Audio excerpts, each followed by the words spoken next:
full credit to KTRK for finding this next story here.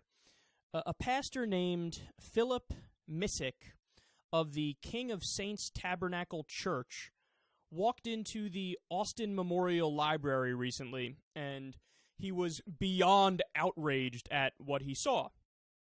Now, why was he so mad? Well, it's because the library had vampire books.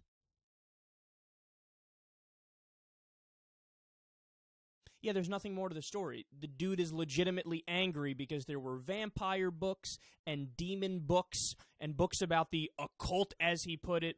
And understand, he admits and he acknowledges, well, yes, it's in the fiction section, but I'm still angry about this. So he brilliantly proclaimed, quote, "This is dark. There's a sexual element." What? No, there's not. You just made that up. You have creatures that aren't human. I think it's dangerous for our kids. Sesame Street has creatures that aren't human. Is that poisoning our kids also? Well, actually, I don't know. A guy like this might say yes. So he then proceeded to call for a ban on all vampire, demon, and occult books in the public library. So let's listen to a segment from the KTRK news story about this. I think it's dangerous for kids. Missick of the small King of Saints Tabernacle says he was stunned by how many fiction books there were on vampires and demons. The shelves are full of them. In a letter to the library, he wrote he wants them purged. We have a responsibility to see that there's good things instead of this overwhelming amount of the demonic. The Cleveland city manager declined an interview, but we have this letter the library director sent in response to Missick's complaint, as well as a petition he had signed by a handful of local pastors. She noted only 5% of all the titles in the teen section deal with occult, vampires, and supernatural fiction, and then spoke to the mission of a public library, saying materials should not be chosen or removed because of partisan or doctrinal disapproval. It's like garbage in, garbage out. Pastor Missick definitely disapproves. He has made his complaint official and believes teens shouldn't have so many of these choices. No, it's amazing how stupid this guy is.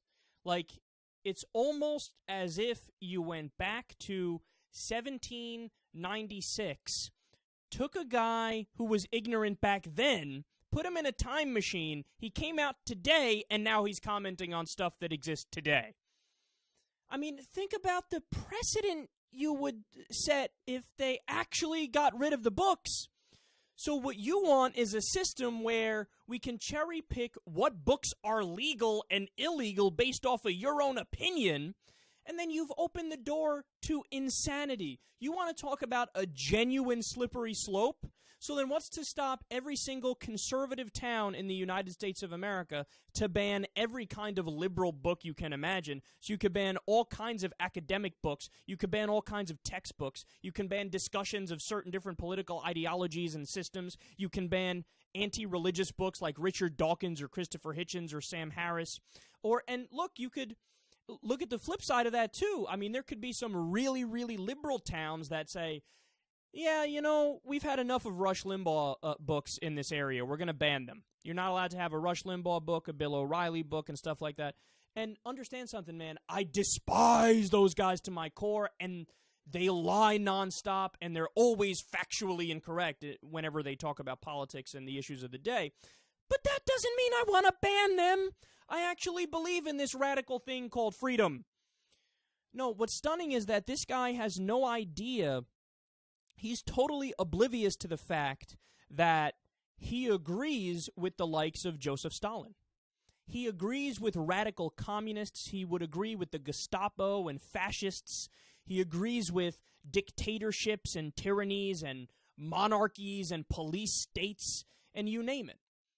He is in favor of just legislating his own opinion, banning things he doesn't like, making things legal, only things he personally likes, and so on and so forth. If there was ever something that the Founding Fathers would roll over in their grave about and just be aghast at, it's that idea specifically.